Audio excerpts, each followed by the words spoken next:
दोस्तों, सभी साथियों को नमस्कार। आज मैं अपने पूरे सहारा पीड़ित जमाकर्ता और सहारा पीड़ित मेरे कार्यकर्ता सभी साथियों से एक कहना चाहता हूँ कि विगत कई सालों से हम जिस पीड़ा को झेल रहे हैं, हम अपने जिस जमाकर्ता का पैसा सहारा इंडिया में जमा करवाए थे, जमाकर्ताओं ने हम पे भरोसा किया और हमने कंपनी पर भरोसा किया और कंपनी में पैसा लगवाया।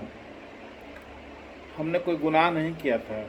कंपनी की बातों में, कंपनी का भावनाओं में, कंपनी की इमोशन में रहते हुए हमने काम किया। और जो बात हमारी संस्था के मुखिया के द्वारा कहा गया कि अब भुगतान हो जाएगा, अब भुगतान हो जाएगा, लास्ट उन्होंने मार्च तक अल्टीमेटम दिया, फिर जुलाई, अगस्त, सितंबर 2021 तक अल्टीमेटम दिया। फिर वो इजराइल की सॉफ्टवेयर लगाने की बात किए, 14,700 करोड़ रुपया लाने की बात की। जो बोलते गए हम लोग सब मानते गए और सारी बातें उनकी झूठी होते गई। परिणाम क्या हुआ कि सहारा इंडिया परिवार जो है पूरा बिखरना शुरू हो गया और पूरा कुनबा बिखर हो गया। केवल उनका जो परिवार है, जो उनके बच्चे हैं, उनकी जो बहुएं हैं, जो उनकी पोता पोती हैं, उनके बीच में ही वो परिवार सिमट के रह गया और हम लोगों का परिवार बिखरता हुआ चला गया। और स्थिति ये हो गई है कि हमारे कार्यकर्ता आज घर द्वार छोड़ के भागे चल रहे हैं, अपने जमाकर्ताओं को फेस नहीं कर पा रहे हैं। वैसे जमाकर्ता जो अपने बाल बच्चों से ज़्यादा हम पे भरोसा करते थे, आज हम उनसे आँख से आँख नहीं मिला पा रहे हैं। साथियों, हम लोगों ने ये सारी पीड़ाओं को देखते हुए ऑल इंडिया जन आंदोलन संघर्ष मोर्चा एक टीम बना करके पूरे देश भर में आंदोलन खड़ा करने का प्रयास किया है।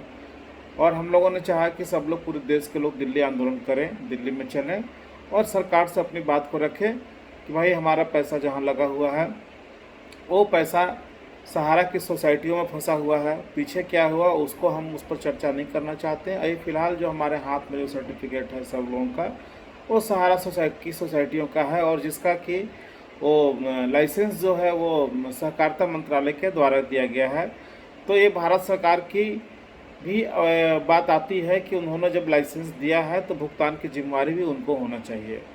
तो हम लोग दिल्ली का जो आह्वान किए हैं 5, 6, 7 अगस्त को दिल्ली चलने के लिए, उसमें सरकार से ही मांग करने के लिए हम लोग जा रहे हैं कि सहारा प्रबंधन के ऊपर दबाव बना करके हमारा पैसा जो है हमारे लोगों को दिलवाए, हमारे कार्यकर्ताओं को दिलवाए, हमारे जमाकर्ताओं को दिलवाए, हमारे कार्यकर्ताओं को जो रुका हुआ कमीशन है, जो एफएफ है, जो भी चीज़ें हैं उनको दिलवाए।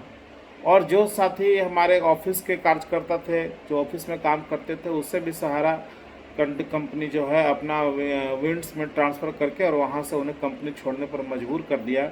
वो लोग को भी हालत ऐसा हो गया कि रातों रात वो लोग सड़क पर आ गए। और इस उम्र में अब ऐसा कुछ है नहीं कि उनको कोई दूसरी कंपनी काम भी दे सकता है। उनके भुखमरी कगार पर आ गए हैं। उनके बाल बच्चों का भविष्य का क्या होगा, उनका क्या होगा, कोई पता नहीं है। इस हालत में इस देश में आत्महत्या का ये जो है सिलसिलेवार बढ़ता चला जाएगा। अभी तक तो हमारे कई कार्यकर्ता काले कताल में चले गए, आत्महत्या कर चुके। आगे भी प्रक्रिया बहुत ज़्यादा हो जाएगा। और इस स्थिति को संभालना है तो जिनके सीने में आग जल रहा है, जो चाहते हैं कि हम अपनी और अपने लोगों का रक्षक करें, परिवार उजड़ने ना पाए, उस सारे परिवारों को बचाने के लिए, अपने को बचाने के लिए ये दिल्ली का आंदोलन बहुत ही ज़रूरी है। हम सभी साथियों से निवेदन करेंगे कि दिल्ली का आंदोलन में चलें और इस आंदोलन को मजबूत करें और तिरंगा ले करके चलें और तिरंगे किसान को झुकने ना दें। वहाँ पे हम लोग ऐसा कोई काम नहीं करेंगे कि जिससे हम लोगों को शर्मसार होना पड़े। हमारे दिल्ली हमारे देश की धड़कन है, उसको हम लोग उसी तरह से देखेंगे। हमारा सरताज है। हम कोई भी सरकारी संपत्ति को नुकसान न पहुँचाते हुए हम अपनी बात को सरकार तक रखेंगे और शांति प्रिय हम लोग आंदोलन करेंगे ताकि सरकार जगे और हम लोगों का भुगतान का मार्ग प्रशस्त हो। धन्यवाद साथियों।